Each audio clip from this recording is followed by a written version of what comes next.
समय था 1963, जहाँ कभी भी बिजली को नहीं सोचा गया था। कभी ये नहीं सोचा गया था कि मोटर बाइक नाम की भी कोई चीज़ होगी। यह ऐसी जगह थी जहाँ का ना तो कोई खास नक्शा था और ना ही यहाँ कोई योजना चलती थी। यहाँ ना तो सड़कें थी, स्कूल नाम की चीज़ कोई होती नहीं थी उस समय, और ना ही बिजली का कोई ठिकाना था। गाँव की ज़्यादातर आबादी पिछड़ी जातों से थी।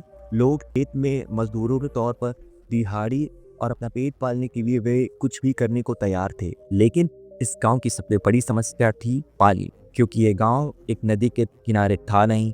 लोग यह भी नहीं जानते थे कि नदी भी होती भी है या नहीं। और साथ के महीने को छोड़कर ये पूरे साल गांव में पानी के लिए परेशान रहते थे। और पानी के लिए लोग 2-2 किलोमीटर दूर भी चले जाया करते थे। कुएं सूख चुके थे इस समय, हैंडपंप में पानी आता था नहीं। समरसेबल जैसी नाम की चीज सिर्फ और सिर्फ किताबों में पढ़ी थी। इन्हीं हालातों में एक लड़का जन्मा जिसका नाम था राजू। उसका बाप पहले ही गुजर चुका था और माँ खेतों में मजदूरी करती थी, और छोटा भाई अभी भी क्लास 3 में पढ़ रहा था। राजू पढ़ाई में तेज था, उसे चीज़ों को अप्लाई करना ज़्यादा पसंद था, लेकिन 8वीं के बाद स्कूल छोड़ना पड़ा। कारण वही, पैसा नहीं था।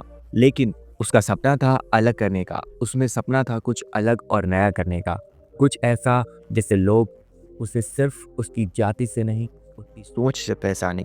कहानी की शुरुआत एक सपना जो सूखे से निकालता है पानी। राजू अक्सर एक सवाल खुद से करता था, अगर सरकार नहीं कुछ हमें दे सकती है तो क्या हम सूखे और प्यासे मर जाएंगे।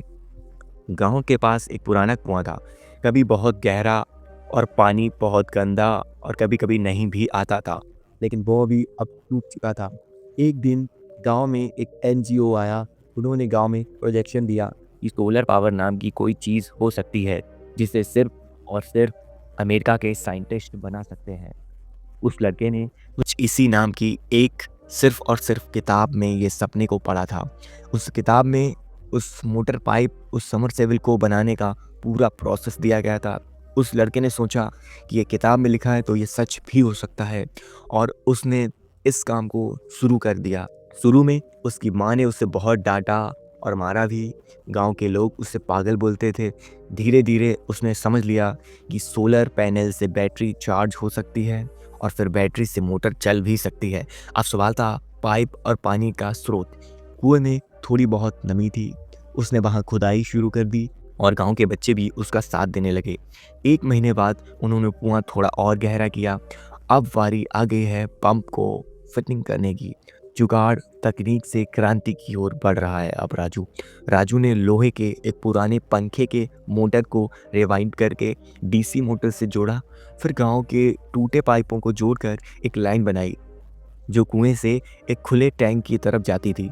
अब उसने सोलर पैनल को एक पुराने खपरेल की छत पर रखा और उसे बैटरी से जोड़ा। सब कुछ जुड़ चुका था। बस अब था वो पल जो राजू ने अपनी जिंदगी में कभी नहीं देखा था। राजू ने स्विच ऑन किया।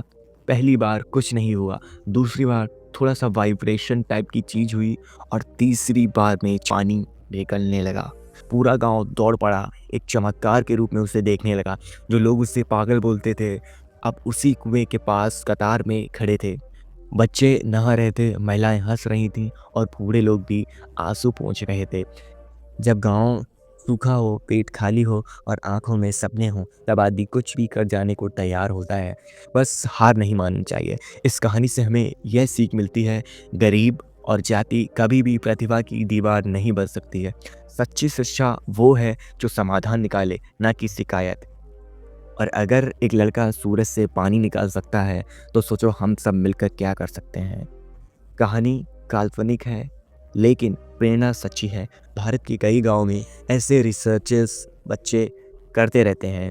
उन्हें ना मंच मिलता है और ना ही नाम। इस कहानी को शेयर करें ताकि राजू की सोच रखने वाले लोग आगे बढ़ें।